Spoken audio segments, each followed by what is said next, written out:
كلنا عرفنا أرطغرل من المسلسل، البطل اللي ما بيموتش واللي بيفتح بلاد لوحده وبيقف ضد المغول والصليبيين. بس تعالى كده وقول لنفسك بصوت هادي، فين الحقيقة وفين الخيال؟ ولو قلتلك إن 90% من اللي شفته ما فيهوش أي دليل تاريخي، لو قلتلك إن أرطغرل نفسه ممكن ما كانش له وجود بالشكل اللي فاكرينه، هات خربوش الشاي الجميل بتاعك وتعالى نسمع القصة من جديد.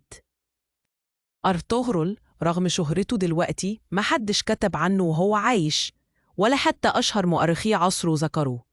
يعني بطل بيهزم جيوش ومفيش مؤرخ شافه. أول مرة اسمه ظهر كانت بعد وفاته بقرن، وده يخليك تسأل، هو فعلا كان موجود ولا الدولة العثمانية اختارت تبني ليه قصة تخدم مشروعها؟ في سوغوت في قبر مكتوب عليه الغازي أرطغرل بن سليمان شاه، بس القبر ده ما اتبناش غير في القرن 19 في عهد السلطان عبد الحميد، يعني بعد 600 سنة من وفاة أرطغرل. وقتها كانت الدولة بتنهار وكانت محتاجة بطل، والبطل جه من تحت التراب. اللي اتقال إن أرطغرل من قبيلة قي، بس مفيش ولا وثيقة عثمانية أصلية بتأكد ده. بعض الباحثين بيقولوا إن القصة دي اتفبركت عشان يربطوا العثمانيين بتاريخ نقي نبيل، وإنه تم تصنيع نسب قي لاحقاً، زي ما كل إمبراطورية بتحب تكتب أصلها بإيدها.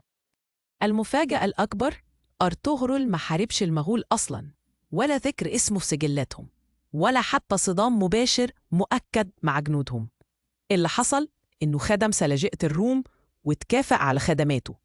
يعني كل الشروط اللي شفناها احتمال تكون مجرد خيال سينمائي. أيوة، في احتمال كبير إنه كان موجود فعلا، بس مش بالأسطورة اللي في خيالنا. كان قائد قبيلة صغيرة في زمن كبير بينهار، مهد الطريق لابنه عثمان. بس القصة الحقيقية أبعد بكتير من كام فارس بيحاربوا جيش كامل بالسيوف. ساعات القصة الحلوة بتغلب الحقيقة، وساعات إحنا بنحتاج البطل حتى لو البطل كان مجرد فكرة.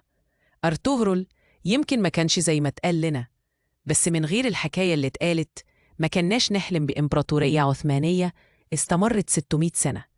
يعني البطل الحقيقي مش دايما لازم يكون حقيقي، بس لازم يكون ملهم. لو الحكاية دي عجبتك انزل اكتب لي في الكومنتات تحب نكشف مين كمان الحلقة الجاية. كل حلقة هتبقى خربوش شاي جديد. بس اوعى تنسى تشترك وتفعل الجرس عشان عندنا ملفات أكتر وأكتر.